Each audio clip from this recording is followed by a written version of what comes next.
police sur une patinoire. I'm not a goon, Mark. Peut-être que t'es pas un goon, mais t'es gros en tabarnak, par exemple. Je m'excuse de te le dire, mais il y a juste toi qui est capable de faire la police sur une patinoire. I'm not a goon, Mark. Peut-être que t'es pas un goon, mais t'es gros en tabarnak, par exemple.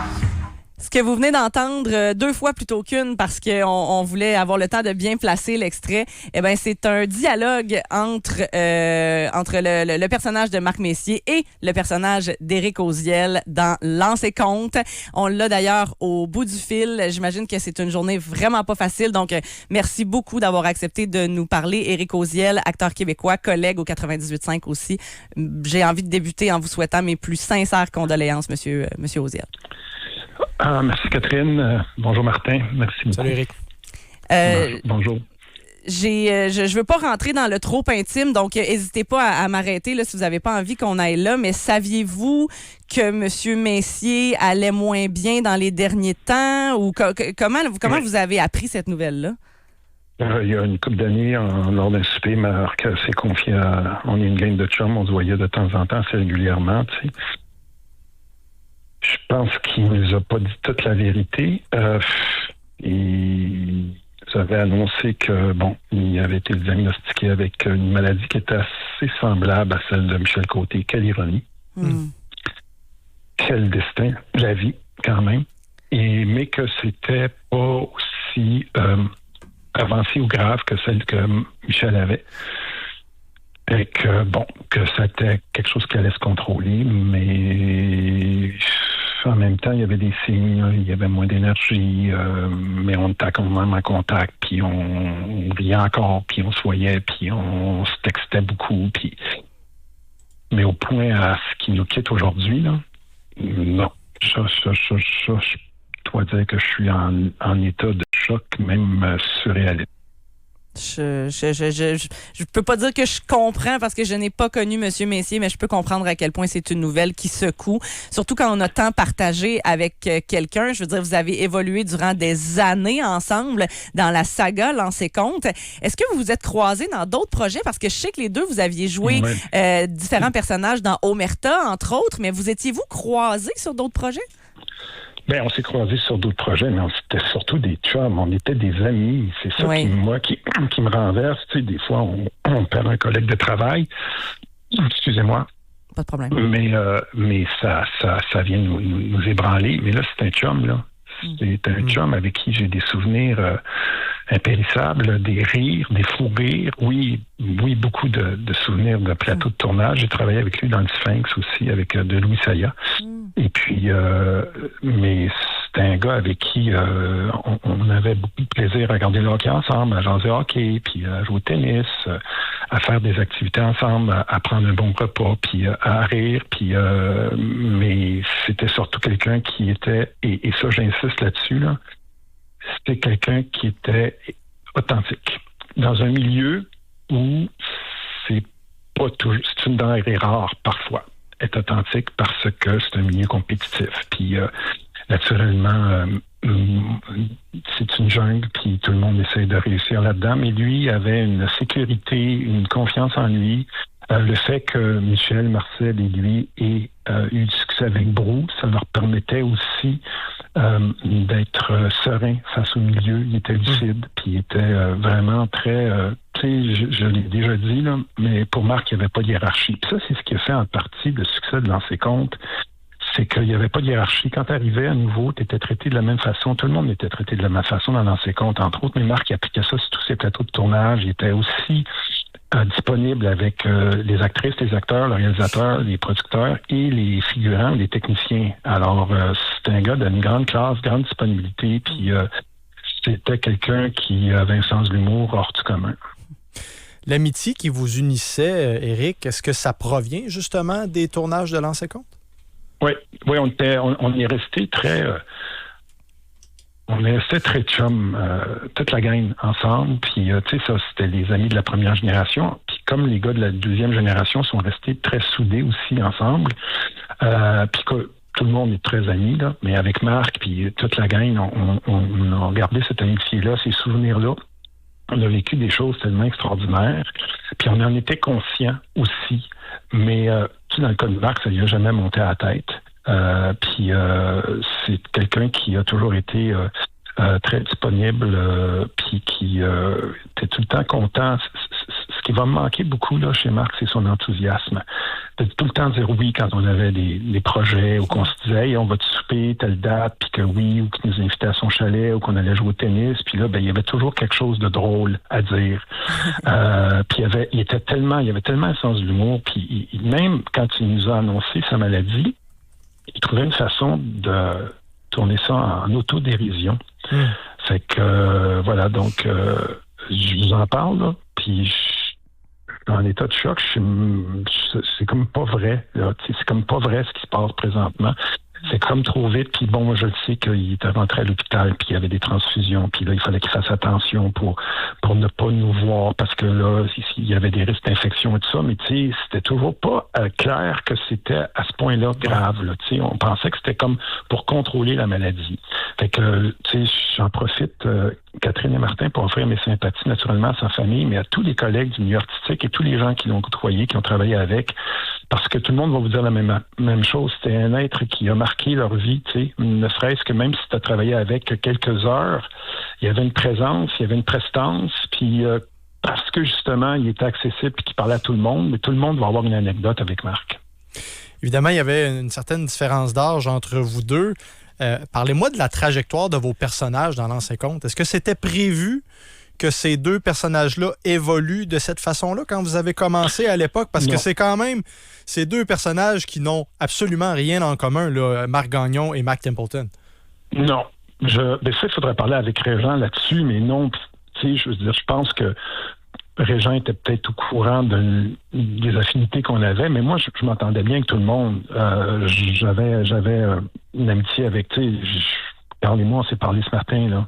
Parle de Carl Marotte, là, lui aussi est en état de choc, puis Carl est à l'extérieur de la ville, puis la première chose qu'il m'a dit, là, si vous faites de quoi, les gars, incluez-moi là-dedans, là, je vais me déplacer, fait que c'est sûr qu'on va, les prochains jours vont être difficiles, la famille va sûrement organiser quelque chose, son entourage immédiat, là, son agent, sa famille, son garçon, ses filles, puis la maman de ses enfants, fait que, tu sais, je veux dire, ça va être difficile, mais non, il n'y avait rien qui nous destinait vraiment à avoir une complicité au niveau des personnages. Fait que c'est plus à Régent à répondre ça, mais moi, j'ai toujours apprécié d'avoir plusieurs de mes scènes avec lui parce qu'il me faisait rire. Il détendait l'atmosphère tout le temps.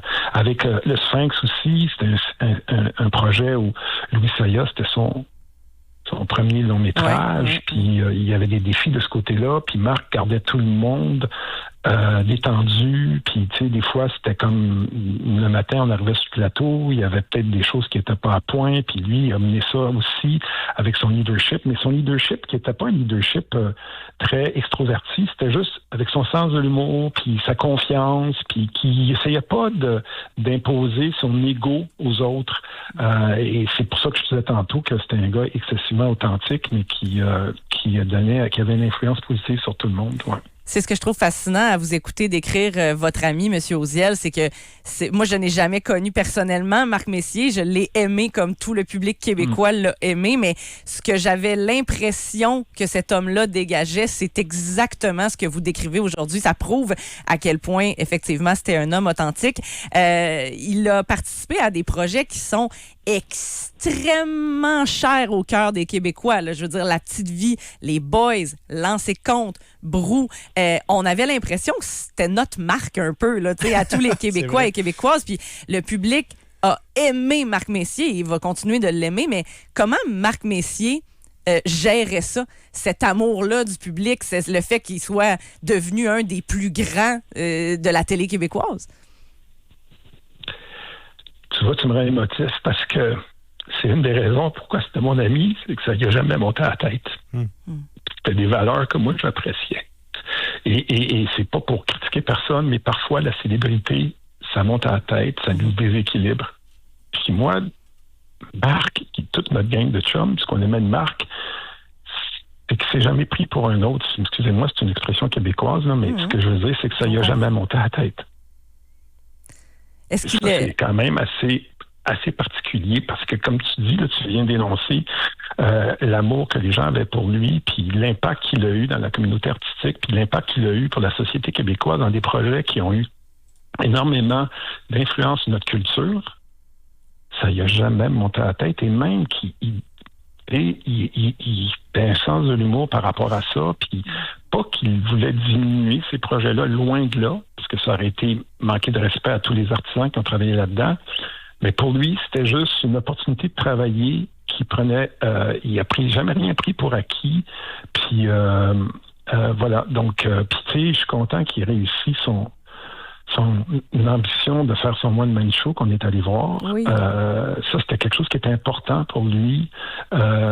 Puis, moi, c'est ça. Donc, tu vas te dire, bon, ben, tous les projets qu'il a fait, mais ça, c'est quelque chose pour lequel ça faisait longtemps qu'il travaillait là-dessus. Je me rappelle, il m'en parlait, parce qu'il y avait des soirées où j'allais chez lui, puis qu'on passait la soirée à parler, jouer, à regarder le hockey. Puis, tu sais, je me rappelle tout le temps, j'arrivais, je me stationnais dans sa rue, puis je me disais, je peux pas croire que je suis chum avec Marc Messier.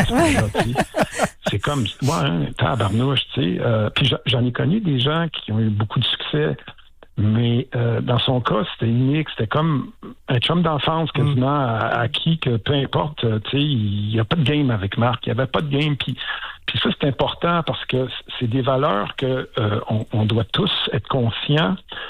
Puis c'est souvent à notre insu. Puis là, je suis pas en train de faire le procès d'intention de personne, loin de là, puis je suis pas placé pour faire ça. Moi, je suis un inclusif, je suis pas un exclusif, mais Marc avait une particularité, c'est que il était terre à terre, puis il était accessible. Tu sais, un petit peu comme Guy Lafleur, Michel Côté, des grands qui étaient vraiment là, des monuments, mais accessibles, authentiques. Souvent, Éric, on dit que les plus grands sont les plus gentils, puis de ce qu'on a comme témoignage, c'est... Disons que ça fait pas exception à la règle. Avant de se laisser, le grand public semblait peu au fait de son état de santé, sans tomber dans les détails. Est-ce qu'il y avait une volonté du côté de Marc d'avoir une certaine pudeur, peut-être de garder ça un petit peu plus dans son cercle restreint, là? Il semblait malade, vous le saviez, mais ça n'a pas été trop ébruité. Non, parce qu'il nous a demandé on a respecté ça. Puis tu sais, Martin, je vais dire quelque chose. Puis ça, c'est personnel à chacun, puis chacun a sa personnalité, puis il y a des gens qui vont développer des défis ou des soucis de santé, puis qui vont le communiquer à leur public, puis ça leur appartient, puis moi je respecte ça, puis c'est la personnalité de chacun. Puis il y a des gens qui veulent vivre les choses de façon plus intime. Fait qu'autant Marc était une personnalité publique, autant lui appréciait beaucoup plus de se côtoyer entre nous autres intimement que de faire quelque chose de public, tu comprends? Donc, il y avait un équilibre là-dedans dans sa vie, mais moi, je pense qu'il a voulu garder ça pour lui, mais puis j'insiste là-dessus, puis je vais peut-être en savoir plus éventuellement, mais je pense qu'il a voulu nous épargner, ne pas nous dire jusqu'à quel point il était malade. Donc, quand il nous a annoncé ça, c'était comme, bon, c'est sous contrôle, puis ça va gérer, puis tout va être correct, tu sais. Mais, ou alors ça a comme dégénéré, puis ça s'est aggravé. Mais Marc, ça n'aurait pas été la personne qui aurait été publique pour dire, voici, j'ai telle et telle chose. C'est pas son style. Pas parce qu'il voulait cacher les choses, mais parce que il se disait probablement, c'est pas d'intérêt public. Tu comprends? J'ai ma carrière et le plus gros est fait en arrière de moi. Puis il me disait la même affaire que Michel m'avait dit. On avait été voir le spectacle de Marc, son one-man show, justement, dans les cantons de l'Est, puis on avait croisé Marc avec sa femme, puis Michel, pardon, avec sa femme, puis Michel m'avait dit, j'ai pas mal décidé que c'était terminé, j'ai plus le goût de travailler, j'ai le goût de voyager, puis à ce moment-là, il aurait pu encore travailler, Michel, puis pas longtemps après, on apprenait qu'il était malade. Marc me disait la même affaire. Je pense que j'ai plus le goût de travailler, fait que tu sais, il y a quelque chose qui se rejoignait entre les deux, puis ils ont travaillé longtemps ensemble, puis c'est ça. Les deux sont partis, dans le cas de Marc, de façon un petit peu plus privée, mais c'est comme ça qu'ils voulaient, ouais.